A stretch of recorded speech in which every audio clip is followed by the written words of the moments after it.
Alex Hugo, dans sa globalité, c'est toujours des thèmes qui dépassent un peu le quotidien. C'est toujours des thèmes de liberté, d'idéal, de justice. Et dans le fond, les intrigues sont des prétextes à parler de notre quête humaine profonde et très intégrée, identifiée par ces deux personnages. C'est curieux cet épisode-là parce que mon propre père, moi, était mineur. Et mon grand-père paternel était mineur. C'est des gens qui étaient, en fait, qui vivaient en montagne, du côté de la Lozère, et qui sont descendus dans la vallée parce qu'on demandait des mineurs. Alors, mon père n'est pas mort de la silicose, parce que c'était la silicose, la maladie, la poussière dans les poumons. Il est mort d'autre chose, plus jeune, mais j'avais autour de moi, effectivement, des gens qui effectivement, dont la vie a été écourtée par ça, par cette maladie qui rend les poumons durs, quoi. Enfin, voilà. Donc, cet épisode, c'était pas rien de parler de ça, parce que, oui, j'étais en terrain connu.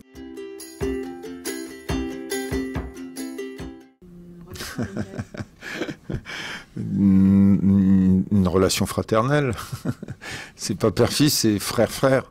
Je pense qu'ils ont trouvé un écho chez l'autre de quelque chose qu'ils ont en eux. Donc ils sont pas étrangers l'un à l'autre, ils se comprennent. Et ils sont dans des... Même s'ils ont une culture très différente, ils ont une façon de regarder le monde, notre société, assez similaire, je pense. Oui, puis ils ont... père-fils, ça voudrait dire que j'ai toujours raison, ou que j'ai toujours... Ce qui n'est pas le cas. C'est-à-dire qu'en fait, ils se recadrent l'un l'autre. Ils se remettent... Ils se remettent en selle, respectivement. Ouais, c'est plutôt je sais pas si c'est fraternel, en tout cas, oui, moi j'aime bien dire un lien fort ouais, il a quelque chose d'indestructible, ce lien-là, c'est-à-dire que une vraie amitié, sachant, on a déjà donné l'exemple. Comment c'est que tu me disais, tu avais une phrase tout à l'heure. Ils se connaissent bien, mais ils s'aiment quand même. Mais ils s'aiment quand même, voilà. Et moi je disais, c'est les deux amis, c'est celui qui aide l'autre à porter le cadavre dans le coffre de la voiture et qui lui demande après ce qui s'est passé. 3, je trouve ça super. Ouais.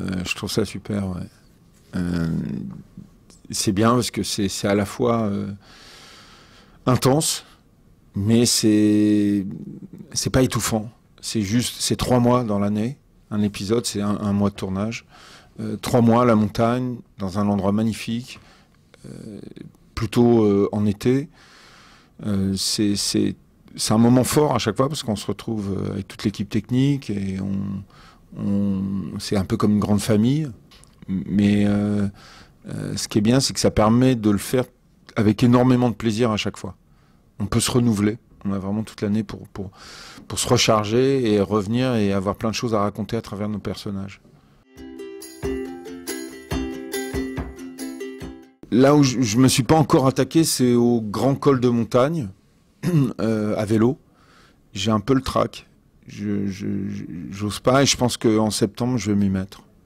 Il fera un petit peu moins chaud. Et là, j'ai envie de m'attaquer à quelques grands cols à vélo.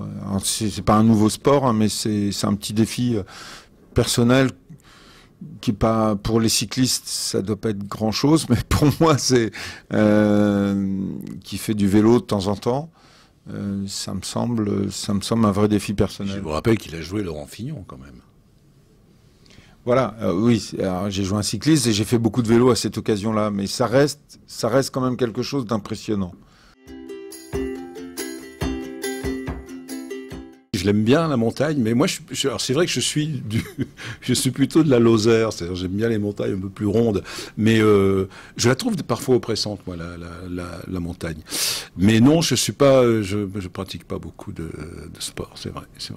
J'aime bien les balades, ouais, effectivement, et c'est vrai que c'est particulier à gérer. C'est-à-dire que j'aime bien parce que tout simplement, ça m'oblige ça m'oblige à apprendre à respirer. C'est-à-dire que je me rappelle, avant, on n'était pas toujours à Briançon, on était dans une station de ski. Je faisais des longues balades comme ça au début. Au début, j'atterrissais sur le ventre, on ne pouvait plus, et puis petit à petit, on apprend à respirer, on apprend, ça c'est très très agréable. Moi aussi, j'adore les balades. Non, mais vraiment, c'est-à-dire qu'il y a le sport pur, faire de l'escalade, courir, faire du cheval, du canoë-kayak, mais il y a des moments de pure grâce, par exemple dans la vallée de la Clarée, un Névache, c'est tellement beau, mais tellement beau. Oui, il suffit juste de descendre la rivière, c'est une balade qui dure 4 heures, et on est dans une autre dimension, c'est extrêmement philosophique, on a plein de choses qui nous viennent, on a juste envie de se promener seul, regarder la nature, et laisser les choses naître en nous. C'est complètement assumé, oui. C'est en plein dans l'Ouest. Mais de toute façon, même si ça se voit pas, de toute façon, chaque réalisateur qui vient faire un Alex Hugo a à voir avec la nature et les hommes et les femmes. C'est-à-dire comment placer des petits personnages, c'est le problème de tous les grands réalisateurs de western, comment placer des personnages dans ces espaces. Jeremiah Johnson. Voilà, tant qu'à faire. Moi, je pense que moi, j'aurais bien aimé être un Indien. Ouais, c'est bien, hein, c'est juste.